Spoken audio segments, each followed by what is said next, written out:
വാർത്തകൾ വിശദമായി. തൃശൂർ ചാവക്കാട് മുത്തമ്മാവ് റോഡരികിൽ നാടൻ ബോംബ് പൊട്ടി. ബോംബ് നിർമ്മിച്ചെന്ന് സംശയിക്കുന്ന യുവാവിനെ പോലീസ് കസ്റ്റഡിയിലെടുത്തു. ഫോറൻസിക് വിദഗ്ധർ സ്ഥലത്ത് പരിശോധന നടത്തുകയാണ്. 2:30 എനിക്ക് ഫോൺ വന്നതാണ്. ഫോൺ വന്ന് ഓടി വന്ന് നോക്കുമ്പോൾ ഇവിടെ നിറച്ച ആൾക്കാരായിരുന്നു. നോക്കുമ്പോൾ ഒരു സാധനം പൊട്ടി വളരെ ഭീകരമായ ഒരു അന്തരീക്ഷം സൃഷ്ടിച്ചു. ഇവിടുത്തെ പരിസര കുട്ടികളൊക്കെ നിലവിളിച്ച് അവരുടെ ഉമ്മമാരെ കെട്ടിപ്പിടിച്ച് കരയുന്ന ഒരു സാഹചര്യം, വലിയ പുകമടലും സൃഷ്ടിച്ചു. ഭയാനകമായ ഒരു അന്തരീക്ഷമാണ് ഈ ഒരു ഉച്ച സമയത്ത് നമുക്കിവിടെ കാണാൻ കഴിഞ്ഞത്. കെ അഖിൽ വിവരങ്ങളുമായി ചേരുന്നുണ്ട്. അഖിൽ, ആരാണ് കസ്റ്റഡിയിലുള്ളതെന്ന് അറിയാൻ സാധിച്ചിട്ടുണ്ടോ? ഇപ്പോഴും ഫോറൻസിക് സംഘം പരിശോധന തുടരുകയാണോ?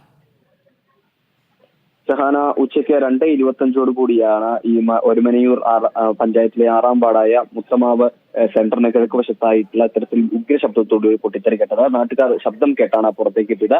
ഈ ശബ്ദം കേട്ട് പുറത്തേക്ക് എത്തി നോക്കുമ്പോൾ പുകയാണ് പല നാട്ടുകാർ കണ്ടിരുന്നത്. തുടർന്ന് പോലീസിൽ വിവരം അറിയിച്ചു. പോലീസും അതുപോലെ തന്നെ ഫോറൻസിക് വിദഗ്ധരും അടക്കം സ്ഥലത്തെത്തി പരിശോധന നടത്തിയിട്ടുണ്ട്. ഇതിനു ശേഷമാണ് നാടൻ ബോംബാണ് എന്നൊരു സ്ഥിരീകരണത്തിലേക്ക് ഇവരെത്തിയിട്ടുണ്ടായിരുന്നത്. ഈ കുട്ടിച്ചില്ലുകളുടെ കഷ്ണവും അതുപോലെ തന്നെ വെള്ളാരം കല്ലിന്റെ അവശിഷ്ടങ്ങളും കിട്ടിയിരുന്നു ഈ ബോംബ് പൊട്ടിയ സ്ഥലത്തു നിന്നും. ഇതാണ് നാടൻ ബോംബ് ആയിരിക്കാം എന്നൊരു നിഗമനത്തിലേക്ക് എന്തായാലും പോലീസിനെയൊക്കെ എത്തിച്ചിട്ടുള്ളത്. പരിശോധനകളൊക്കെ ശാസ്ത്രീയമായ പരിശോധനകളൊക്കെ തന്നെ പൂർത്തിയായ ശേഷമായിരിക്കും ഇത് സംബന്ധിച്ച മറ്റ് കൂടുതൽ വിശദമായ വിവരങ്ങൾ എന്തായാലും പോലീസിനും ഫോറൻസിക് വിദഗ്ധർക്കും ഒക്കെ തന്നെ ലഭിക്കുക. ഇത് സംബന്ധിച്ച് ഈ ഒരുമനയൂർ സ്വദേശിയായിട്ടുള്ള ഷഫീഖിനെയാണ് നിലവിൽ പോലീസ് കസ്റ്റഡിയിൽ എടുത്തിട്ടുള്ളത്. ഇയാൾ നിരവധി ക്രിമിനൽ കേസുകളിൽ പ്രതിയാണ്.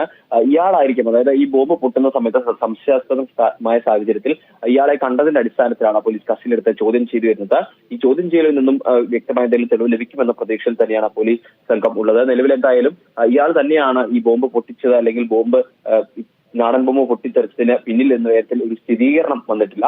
അത് വിശദമായി ചോദ്യം ചെയ്യൽ വിഷയം സ്ഥിരീകരണം ഉണ്ടായേക്കാം എന്ന പ്രതീക്ഷയിൽ തന്നെയാണ് പോലീസ് ഉള്ളത്. സംഭവത്തിൽ എന്തായാലും ഒരാളെ കസ്റ്റഡി എടുത്ത് ചോദ്യം ചെയ്തു വരികയാണ്. ഷഹാന, ശരി. തൃശൂർ ചാവക്കാടാണ് റോഡരികിൽ നാടൻ ബോംബ് പൊട്ടിയത്. കസ്റ്റഡിയിലുള്ള പ്രതിയെ ചോദ്യം ചെയ്യുകയാണ്. കെ അഖിലാണ് വിവരങ്ങൾ നൽകിയത്.